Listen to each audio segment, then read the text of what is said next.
The Rams make their first road trip of the season by going to a place that they may as well call their second home. Hi, I'm James the Faithful Angelino Sports with your weekly Rams preview. Week 3 versus the Arizona Cardinals. If you enjoy the content that we give about the Rams, don't forget to subscribe to the channel. We talk the Rams, we talk all LA teams here. Now, I heard a coach on some show, and I think it was Sean Payton, say that for teams like the Rams, the first 4 weeks of the regular season are about evaluating what you have. And it kind of makes sense because the Rams, they didn't play their starters in the preseason.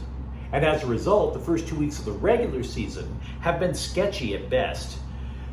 Losing to the Bills, building that big lead against Atlanta on Sunday, and then almost, frankly, choking it away.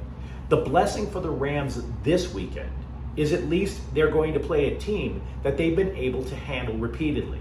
Now, both teams entered the game at 1-1, but LA is 10-1 versus the Cardinals in Sean McVay's tenure, and I'm convinced he has their number. Now, some pundits have made Arizona a somewhat trendy pick because of that miraculous rally in Las Vegas. And if that doesn't sound cliche, I don't know what does. Ooh, jackpot for Arizona. They went to Vegas and hit it big. But step back and look at the Cardinals overall. They got smoked by the Kansas City Chiefs, and then they go out and they were getting clobbered by the Raiders in the first half. Matter of fact, in the fourth quarter of the game against the Raiders, they were still down by double digits. So if you think the Rams are having problems putting it together, the Arizona Cardinals haven't played, maybe they've played a quarter in 2 weeks of quality football. That is extremely abnormal. And that tells you that the Rams are still somewhat more stable than Arizona. Now, when LA has the ball, I think they try again to establish the run like they did last week against Arizona. If you look at the Cardinals' defense, they didn't add to their defensive line. Matter of fact, they let Chandler Jones walk. They have a new play caller in inside linebacker Zaven Collins. Now, I realize that LA's offensive line right now is a little battered. And I also realize that running back Cam Akers was called out for a lack of urgency. But I sincerely believe that McVay is still trying to iron out the kinks in the running game because he didn't play the starters in the preseason. Basically, what I would say is that if you keep in mind, Arizona has allowed the most points in the NFL this year. The most points in the NFL. And I think McVay's looking at this thinking, I can open up a passing game pretty much whenever I want. But what's going to serve my team in the long run is if I establish the run, if I try to give my offensive line and my backs more confidence. As for the Arizona defense, their coordinator, Vance Joseph, he loves to blitz. And when he blitzes, he leaves his defensive backs in man-to-man. If that doesn't play into the Rams' passing scheme, I don't know what does. You're going to play man-to-man on Cooper Kupp? Good luck with that. Or if you double him, somebody else will be open. So yes, I do believe that the Rams are at least at the start going to try to establish the run, not necessarily for the benefit of that game, but for the rest of the season. The only person that I would suggest the Rams have to worry about is defensive end J.J. Watt. If they can handle him, things get significantly easier. Now, when Arizona has the ball, Kyler Murray has had trouble finding receivers so far. Even his own college teammate, their big marquee addition from last year, Marquise Brown, he only caught 6 passes last week against the Raiders.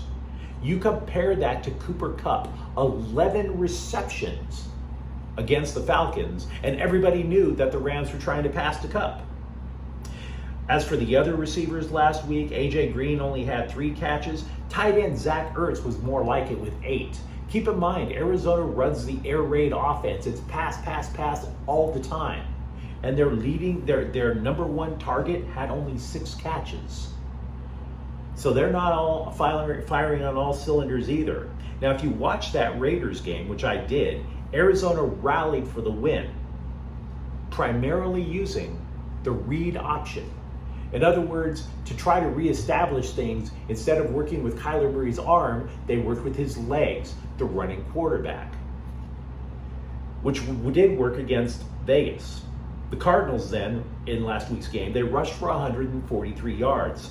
But the Rams defense faced a read option offense last week with the Atlanta Falcons. In week 1, when Atlanta was playing New Orleans, Atlanta rushed for 201 yards. Week 2 versus the Rams, 90, less than half. So the Rams have an idea of how to stop the read option.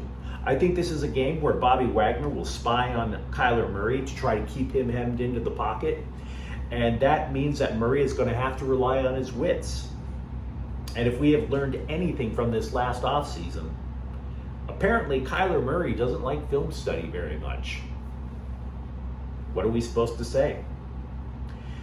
Now, I don't have a final score in mind, but I do recognize that the Rams are not firing on all cylinders yet. But I do think that they win this game. I think they win this game because the Cardinals are such a deeply flawed team. The small sample size that we have, the 2 games, again, they've only played 1 quarter of good football. The other 7, they were absolute trash. So what do you put that bet on? The miracle 1 quarter or the 7 quarters of garbage? No, I don't think miracle comebacks are something that you can rely on week after week. I think the Rams win. Now, if you enjoyed this content, don't forget to subscribe to Faithful Angelino Sports. We do talk Rams football here. Thank you for watching. I'm James. Faithful Angelinos is a Corte El Queso production. Take care.